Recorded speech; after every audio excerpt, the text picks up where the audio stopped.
Bonjour and welcome back to Lift Off and Travel. It's Alex, and if you haven't guessed already, I'm in the city of Paris. And today, I'm off to Charles de Gaulle Airport, fly with Air France in business class.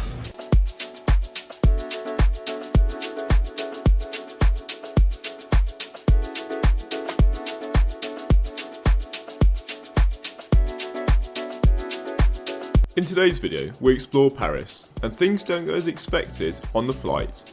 Stick around to the end to find out why. I'm not even going to try and say the name of the place I am. It starts with Denver, but if you're ever here, it's home to the catacombs, which is absolutely stunning. And also, it's on the direct line to the airport.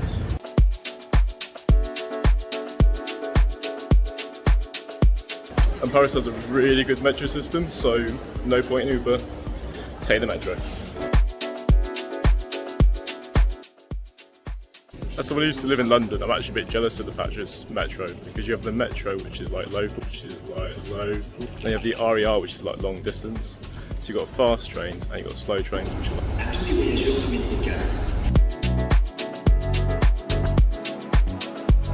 Where are we going? We need to catch the RER Blue train line to Châtelet-le-Halle, before catching another train on the opposite platform to Iberia. So this is Uber, or spelled Alba, and we come here because you can get one of the most beautiful views of Paris. There's a department store called Galeries Lafayette, and basically on the top floor it has one of the most beautiful views of Paris, not to mention a huge stained glass roof. That's it. Found on the 8th floor, and being July, this is the perfect place to hang out with your friends and spot the many wonders of Paris. You can see the Opera House, the Eiffel Tower, and even Notre Dame. And it's considered one of the best places to take in the sunset. So that was pretty incredible, but there's one more thing to show you, and that's back inside. It's hidden in there. A symbol of Art Nouveau, it has become one of the most iconic architectural wonders of Paris, withstanding time, and was even dismantled during the Second World War to preserve it. We'll make our way downstairs to truly take in the sheer size and grandeur of this incredible roof and design. So don't look at me, look at that. So I hope you enjoyed the little side tour, that was incredible. Now we're going to the airport. Just when walking to the station, I just want to say a huge thank you to everyone who's subscribed so far. It really does make a huge difference. And if you haven't, please hit that subscribe and like button below. We'll be eternally grateful. Let's discuss today's flight. So when I checked in 24 hours before, a pop-up message appeared asking if I'd like to upgrade to business class for £45. This seemed like a pretty fair offer, and even though the flight is only 45 minutes long, you get access to the Air France business class lounges, a meal, and what appears to be a never-ending flow of champagne. It's also important, just make sure you check your gate. Normally the airline will give you this before, but there are 7 parts to this terminal. Luckily for me, my boarding card says 2E. So obviously because I'm travelling in business class, you get your own check-in area, and I'm hoping to get a fast track.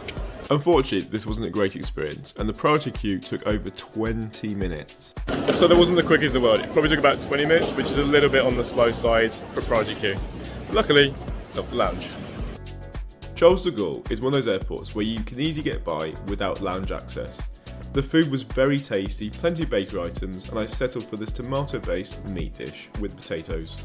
I can't remember what dish this was, but it was absolutely beautiful. It melted my soul. But if you can't go in the lounge, it's a beautiful terminal, and there's a few other things to keep entertained. We're just going to go to the L gates to see something quite cool. If you like cats, you'll love this. If not, skip slightly ahead. If you come to the L terminals to see what is the giant cat statue. Okay, so besides making me feel a tiny bit homesick, and obviously missing my own cat and my partner, that was totally worth it. Obviously we like cats. Anyway, back to the K gates. Obviously one day I'd absolutely love to go on Air France's 777-300, and the reason is because they have Le Premier, and if you know what it is, amazing. If you don't, it's basically first class, but they have curtains that come across, and the space is just incredible. One day. Now we're off to gate K23. The irony is, I've just got down, I'm actually early, but it appears they're boarding the flight already. and another bus tour. Today's flight from Paris Charles de Gaulle Airport to Birmingham will be on board this Brazilian-made Embraer E190 aircraft. Today's flight to Birmingham will take approximately 1 hour and 25 minutes, although it will seem much shorter once the champagne starts flowing, covering a distance of 312 miles. Anyone who knows the Embraer will probably say this isn't worth the upgrade. Why?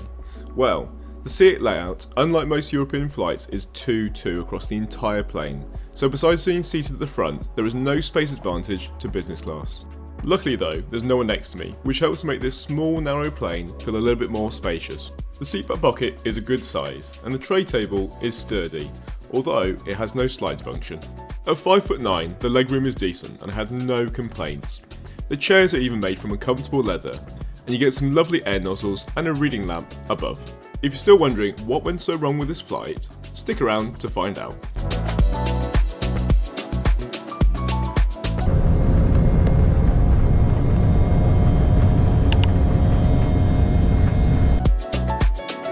What was really quite incredible was how quiet the plane was during the takeoff. So the big question is, what went wrong? The cabin crew came over during the flight and in an incredibly apologetic way said to me, "I'm very sorry, but your meals have not been loaded."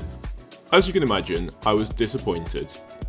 It's not the worst thing in the world to happen, but having checked in 24 hours before, I began wondering, how is this even possible? On the plus side, the cabin crew were incredibly friendly, welcoming, and did their best to make light of the situation, which was really appreciated. She even went as far as to say, "We may not have food, but we have plenty of champagne." She even offered these delicious cream cheese sandwiches from economy as an apology. And after the champagne, I didn't really care anymore. I did reach out to Air France's customer service after the trip, and was further disappointed with their response. You can see that at the end.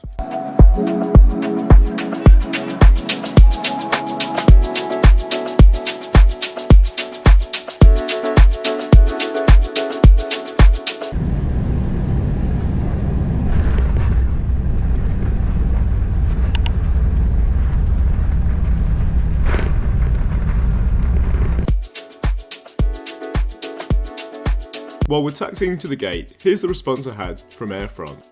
Pretty much it says, "We regret you were disappointed, thank you for your feedback, it's been logged." Don't get me wrong, it's not a bad email, but typically an airline will give you air miles as an apology for things like this. I paid money in good faith for lounge access, a seat at the front, and food. Which, if it wasn't for the quick thinking of the cabin crew, I wouldn't have had. The biggest disappointment though is that I wasn't able to show you what the food looks like, and for this reason I will probably give my loyalty to KLM. So that was my flight with Air France. The first thing is, I thought it was going to be an Airbus A220, but it turns out it's an Embraer E190. The second thing is, unfortunately, because upgraded, they didn't load the meal, but to be fair, the cabin crew were really good about it. Hats off to them, the champagne helped. Had an amazing flight, really good leg room, highly recommended. Can't wait to do it again.